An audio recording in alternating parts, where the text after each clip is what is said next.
FICCI में क्या कुछ तमाम इंडस्ट्रियल सेक्टर जो है वो उम्मीद लगाए बैठा है इस बजट से। आमिर हमारे साथ हैं। आमिर बताएं।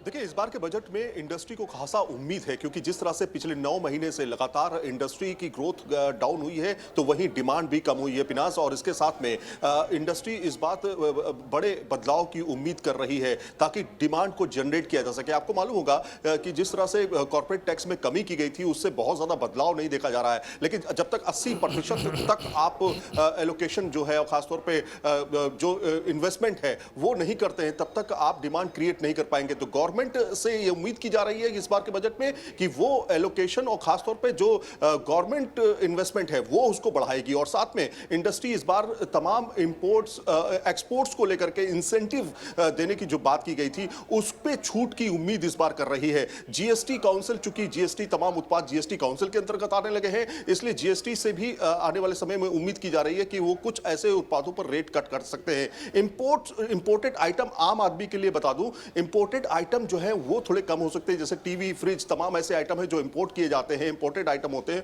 उस पर थोड़ा सा कमी जरूर हो सकती है, आम आदमी को राहत मिल सकती है। टैक्स में बहुत बड़ा बदलाव तो नहीं देखा जाएगा, लेकिन इस बार निवेश जो है उसमें बढ़ोतरी हो सकती है, यानी 1.5 लाख से 2 लाख किया जा सकता है निवेश एटीसी के अंतर्गत, और दूसरा ये कि आप जो घर लेते हैं उसे 2 लाख से 2.5 लाख तक किया जा सकता है। ये थोड़ी बहुत छूट दी जा सकती है ताकि कम से कम आम लोगों को निवेश करने का मौका मिले, बाजार में पैसा आए, लिक्विडिटी बने और बैंकों के पास पैसा है। आपको कल याद होगा जिस तरह से वेल्थ क्रिएशन की बात की गई थी, केवी सुब्रमण्यन ने साफ तौर पे कहा था कि वेल्थ क्रिएशन सबसे बड़ा फोकस है, तो यही बात सामने आ रही है इस बार के बजट पे भी। ऐसा चलिए, तो बाजार में पैसा आए, लेकिन पैसा आए तो आए कहां से? वेल्थ क्रिएशन कहां से? ये शब्द अपने आप में बहुत कुछ कह जाता है। सक्सेना जी इस वक्त हमारे साथ मौजूद हैं, एक्स मेंबर प्लानिंग कमीशन इस वक्त हमारे साथ हैं। सक्सेना साहब, वेल्थ क्रिएशन 6 साल इस सरकार को रहे हैं, 5 साल पहले, और ये 6ठा साल इस सरकार का है। वेल्थ क्रिएशन की दिशा में सरकार ने अभी तक क्या कदम उठाए हैं और क्या किया जा सकता है अब, जिसके जरिए कम से कम ये सपना साकार हो? देखिए, ये जो हमारी बहुत सारी योजनाएं चल रही हैं वेल्थ क्रिएशन के लिए, इनमें बहुत खामियां हैं, ये इसमें डिज़ाइन फ्लॉज हैं। जब तक हम उनको करेक्ट नहीं करेंगे तब तक ये हमारे जो वेलफेयर प्रोग्राम्स हैं वो सही नहीं चलेंगे। मैं उदाहरण देता हूँ नरेगा का। आप नरेगा में देखिए, इसमें हालत ये है कि अगर आप बिहार को तमिलनाडु से कंपेयर करें तो देखेंगे कि बिहार में रूरल पुअर तमिलनाडु से 6 गुना ज़्यादा हैं, लेकिन नरेगा का खर्चा तमिलनाडु में बिहार की तुलना में 4 गुना ज़्यादा होता है। तो ये सब, इससे नरेगा में पैसा बढ़ाएंगे तो खर्चा हो रहा है तमिलनाडु में, केरल में, हिमाचल प्रदेश में, जहाँ गरीबी नहीं है।